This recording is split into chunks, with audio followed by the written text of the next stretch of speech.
ధర్మస్థల కేసులో వెలుగులోకి సంచలన విషయాలు వస్తున్నాయి. ఖననాల ఆరోపణల వెనుక ఇద్దరు యూట్యూబర్లు ఉన్నట్టుగా తెలుస్తోంది.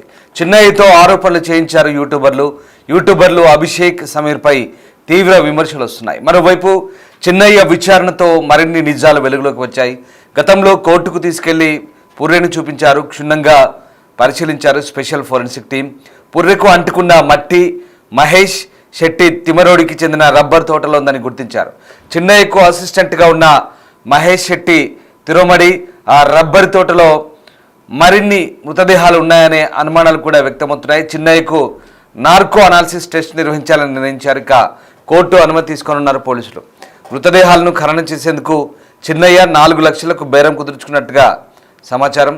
ఇక ఈ మొత్తం వ్యవహారంలో ఇంకోవైపు యూట్యూబర్ అభిషేక్ను అరెస్ట్ చేసి విచారించబోతోంది సిట్ బృందం. సుజాత భట్ విషయంలో కూడా తల్లి అనన్య భట్ తప్పుడు సమాచారం ఇచ్చినట్లుగా పోలీసులు గుర్తించారు. ఆమె రోజుకో రకంగా మాట్లాడుతున్నట్టు దర్యాప్తు బృందం వెల్లడించింది. అనన్య భట్ను కూడా అరెస్ట్ చేసేందుకు పోలీసులు సిద్ధమయ్యారు. విచారణ నిమిత్తం కోర్టు అనుమతి తీసుకుంది సిట్ బృందం. అసలు సుజాత భట్ అంశం ప్రస్తుతం కొత్త మలుపులు తీసుకుంది. అనన్య భట్ను అభిషేక్ అనే యూట్యూబర్ తెరపైకి తీసుకొచ్చినట్లుగా జోరుగా ప్రచారం సాగుతుంది. సుజాత భట్ తన కూతురు కాకపోయినా అనన్య భట్తో తప్పుడు సమాచారం చెప్పించినట్టుగా గుర్తించారు. అభిషేక్ అనే యూట్యూబర్ కోసం సిట్ బృందం గాలిస్తోంది. సమీర్ అనే మరో యూట్యూబర్తో అభిషేక్కు సత్సంబంధాలు అన్నట్టుగా పోలీసులు అనుమానం వ్యక్తం చేస్తున్నారు. ధర్మస్థల మరో కర్మకాండ పేరుతో వీడియోలు చిత్రీకరించారు. ఈ క్రమంలోనే సమీర్ అనే యూట్యూబర్ను అదుపులోకి తీసుకొని 2 రోజులు విచారించింది సిట్ టీం. శుక్రవారం అనారోగ్యం కారణంగా విచారణకు యూట్యూబర్ సమీర్ హాజరు కాలేదు. తనపై వస్తున్న వార్తలను యూట్యూబర్ సమీర్ ఖండించారు.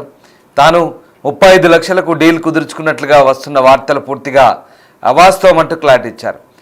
తన దగ్గర వీడియో ఎడిటర్కు జీతం ఇచ్చేందుకు కూడా డబ్బులు లేవంటూ వీడియోలో సమీర్ చెప్తున్నాడు. ఇలాంటి అసత్య ఆరోపణలు చేసేందుకు సిగ్గుండాలంటూ ఘాటుగా సమీర్ స్పందించాడు. తనపై వస్తున్న అసత్య ప్రచారాన్ని ఇతర యూట్యూబర్లు ఖండించాలని సమీర్ కోరుతున్నారు. ఈ కేసు ఎలాంటి మలుపు తిరుగుతుందో అన్న అనుమానాలు అయితే వ్యక్తమవుతున్నాయి.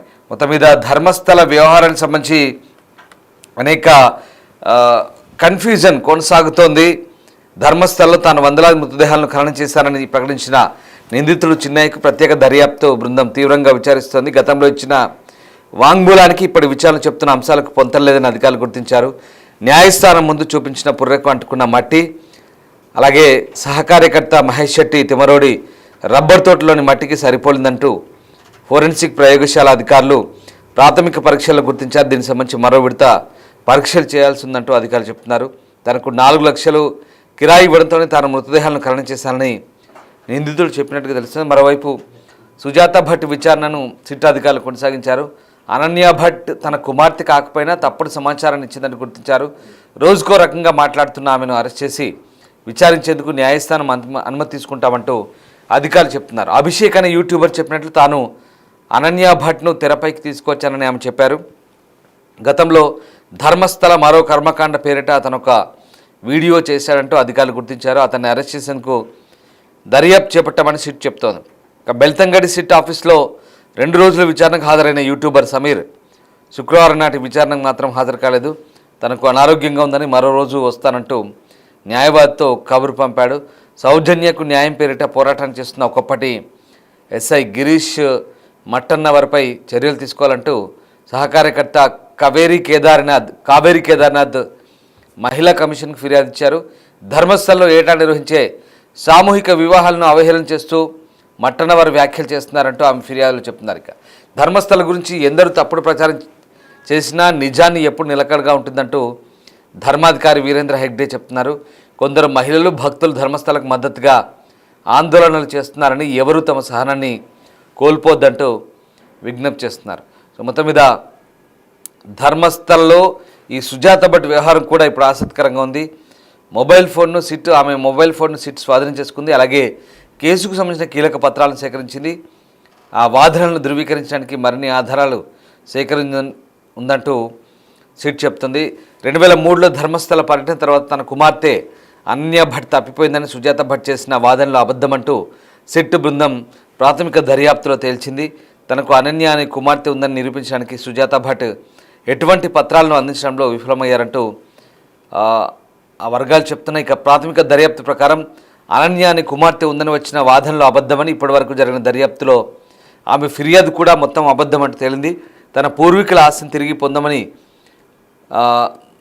లేదా కొంత పరిహారం ఇవ్వాలని ఒత్తిడి చేసి ప్రలోభ పెట్టారంటూ ఆమె ఆరోపించిన వ్యక్తి పేరును ఆమె చెప్తోంది. ఇక మంగళూరు సమీపంలో కాలిపోయిన ఇంటి గురించి ఆమె చేసిన వాదనలు కూడా నిజం కాదంటున్నారు. ఆమె నివసిస్తున్న ఇల్లు వాస్తవానికి కాలిపోయింది, కానీ ప్రమాదవశాత్తు కాలిపోయిందంటూ కొన్ని వర్గాలు చెప్తున్నాయి. సో మొత్తం మీద గత 4 రోజులుగా సుజాత భట్ను ప్రశ్నిస్తున్నారు సిట్ అధికారులు.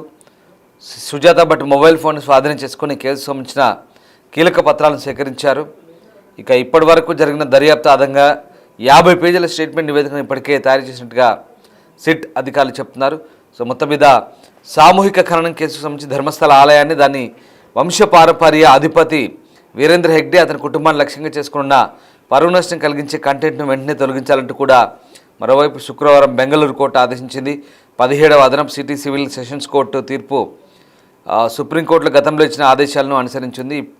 అలాగే పుర్రె గ్యాంగ్ అని పిలువబడే సంస్థకు చెందిన కార్యకర్త మహేష్ శెట్టి తిమరోడి, గిరీష్ మట్టన్నవర్, జయంత్ టీ అలాగే ఇతరులు చేసిన పరువు నష్టం కలిగించే వ్యాఖ్యలకు వ్యతిరేకంగా హెగ్డే సోదరుడు హర్షేంద్ర కుమార్ సివిల్ పరువు నష్టం దావా వేసిన తర్వాత ఈ ఉత్తర్వు వచ్చింది. అలాగే వీడియోలు, వాట్సాప్ చాట్లు, ఇన్స్టాగ్రామ్ పోస్టులు, ఫేస్బుక్ రీళ్లను పరిశీలించిన తర్వాత కోర్టు ఈ ఆరోపణలు నిరాధారమైనవని, హానికరమైనవంటూ తీర్పునిచ్చింది. ఇక మరింత పరువు నష్టం కలిగించే కార్యకలాపాలకు వ్యతిరేకంగా నిషేధాన్ని కోర్టు మంజూరు చేసింది.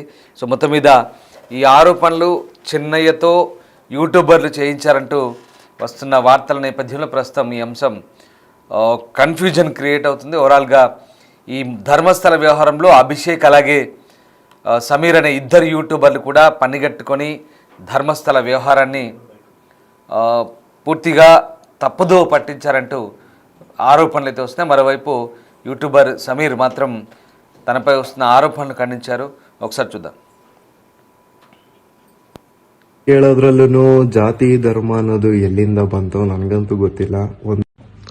ಅಂಡ್ ಈ ಗೌಡ್ರ ಕುಟುಂಬಕ್ಕೆ ಸಪೋರ್ಟ್ ಮಾಡುವಂತಹ ಟ್ರೋಲ್ ಪೇಜಸ್ ಅವರು ಏನ್ ಹೇಳ್ತಿದ್ದಾರೆ ಅಂತಂದ್ರೆ, ನಾನು 35 ಲಕ್ಷ ಲಂಚ ಇಸ್ಕೊಂಡು ಈ ಸೌಜನ್ಯ ಕೇಸ್ ಬಗ್ಗೆ ವಿಡಿಯೋ ಮಾಡಿದ್ದಂತೆ.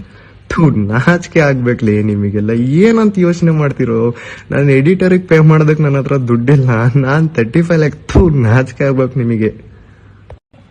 ನನ್ನ ಮನೆ ಅಡ್ರೆಸ್ ಲೀಕ್ ಮಾಡಿರೋರ್ಗೆ, ನನ್ನ ಫೋನ್ ನಂಬರ್ ಲೀಕ್ ಮಾಡಿರೋರ್ಗೆ ನಾನು ಹುಡ್ಕೊಂಡು ಬಂದು ಹೊಡಿಯೋದು ಮ್ಯಾಟರೇ ಆಗಲ್ಲ. ಸೊ ಹೇಳಕ್ಕಾಗಲ್ಲ ನನ್ನ ಜೊತೆ ಅವಾಗೇನಾಗುತ್ತೆ ಅಂತ. ಹಾಗಾಗಿ ಎಲ್ಲಾ ಕಂಟೆಂಟ್ ಕ್ರಿಯೇಟರ್ಸ್ ಅಲ್ಲೂ ನಾನು ಕೇಳ್ಕೊತಾ ಇದ್ದೀನಿ, ಪ್ಲೀಸ್ ಈ ಒಂದು ವಿಷಯದಲ್ಲಿ ನಿಮ್ ವಾಯ್ಸ್ ನ ರೇಸ್ ಮಾಡಿ ನಮ್ಮ ಕನ್ನಡ ಕಮ್ಯುನಿಟಿ, ಯೂಟ್ಯೂಬ್ ಕಮ್ಯುನಿಟಿನ ಪವರ್ ಏನು ಅಂತ ಈಗ್ಲಾದ್ರೂ ತೋರಿಸ್ಕೊಡಿ. ದಯವಿಟ್ಟು ಎಲ್ಲರೂ ಒಂದಾಗಿ ಅಂತ ಕೇಳ್ಕೊತೇನೆ. ನ್ಯಾಯ ಕೇಳೋದ್ರಲ್ಲೂ ಜಾತಿ ಧರ್ಮ ಅನ್ನೋದು ಎಲ್ಲಿಂದ ಬಂತು ನನಗಂತೂ ಗೊತ್ತಿಲ್ಲ. ಅಂಡ್ ಈ ಗೌಡ್ರ ಕುಟುಂಬಕ್ಕೆ ಸಪೋರ್ಟ್ ಮಾಡುವಂತಹ ಟ್ರೋಲ್ ಪೇಜಸ್ ಅವರು ಏನ್ ಹೇಳ್ತಿದ್ದಾರೆ ಅಂತಂದ್ರೆ, ನಾನು 35 ಲಕ್ಷ ಲಂಚ ಇಸ್ಕೊಂಡು ಈ ಸೌಜನ್ಯ ಕೇಸ್ ಬಗ್ಗೆ ವಿಡಿಯೋ ಮಾಡಿದ್ದಂತೆ. ನಾಚಿಕೆ ಆಗ್ಬೇಕ್ಲಿ ನಿಮಗೆಲ್ಲ, ಏನಂತ ಯೋಚನೆ ಮಾಡ್ತಿರೋ? ನಾನು ಎಡಿಟರ್ಗೆ ಪೇ ಮಾಡೋದಕ್ಕೆ ನನ್ನ ಹತ್ರ ದುಡ್ಡಿಲ್ಲ, ನಾನ್ 35 ಲ್ಯಾಕ್. ನಾಚಿಕೆ ಆಗ್ಬೇಕು ನಿಮಗೆ. ನನ್ನ ಮನೆ ಅಡ್ರೆಸ್ ಲೀಕ್ ಮಾಡಿರೋರ್ಗೆ, ನನ್ನ ಫೋನ್ ನಂಬರ್ ಲೀಕ್ ಮಾಡಿರೋರ್ಗೆ ನಾನು ಹುಡ್ಕೊಂಡು ಬಂದು ಹೊಡಿಯೋದು ಮ್ಯಾಟರೇ ಆಗಲ್ಲ. ಸೊ ಹೇಳಕ್ಕಾಗಲ್ಲ ನನ್ನ ಜೊತೆ ಅವಾಗೇನಾಗುತ್ತೆ ಅಂತ. ಹಾಗಾಗಿ ಎಲ್ಲಾ ಕಂಟೆಂಟ್ ಕ್ರಿಯೇಟರ್ಸ್ ಅಲ್ಲೂ ನಾನು ಕೇಳ್ಕೊತಾ ಇದ್ದೀನಿ, ಪ್ಲೀಸ್ ಈ ಒಂದು ವಿಷಯದಲ್ಲಿ ನಿಮ್ ವಾಯ್ಸ್ ನ ರೇಸ್ ಮಾಡಿ ನಮ್ಮ ಕನ್ನಡ ಕಮ್ಯುನಿಟಿ, ಯೂಟ್ಯೂಬ್ ಕಮ್ಯುನಿಟಿನ ಪವರ್ ಏನು ಅಂತ ಈಗ್ಲಾದ್ರೂ ತೋರಿಸ್ಕೊಡಿ. ದಯವಿಟ್ಟು ಎಲ್ಲರೂ ಒಂದಾಗಿ ಅಂತ ಕೇಳ್ಕೊತೇನೆ. ನ್ಯಾಯ ಕೇಳೋದ್ರಲ್ಲೂ ಜಾತಿ ಧರ್ಮ ಅನ್ನೋದು ಎಲ್ಲಿಂದ ಬಂತು ನನಗಂತೂ ಗೊತ್ತಿಲ್ಲ. ಅಂಡ್ ಈ ಗೌಡ್ರ ಕುಟುಂಬಕ್ಕೆ ಸಪೋರ್ಟ್ ಮಾಡುವಂತಹ ಟ್ರೋಲ್ ಪೇಜಸ್ ಅವರು ಏನ್ ಹೇಳ್ತಿದ್ದಾರೆ ಅಂತಂದ್ರೆ, ನಾನು 35 ಲಕ್ಷ ಲಂಚ ಇಸ್ಕೊಂಡು ಈ ಸೌಜನ್ಯ ಕೇಸ್ ಬಗ್ಗೆ ವಿಡಿಯೋ ಮಾಡಿದ್ದಂತೆ.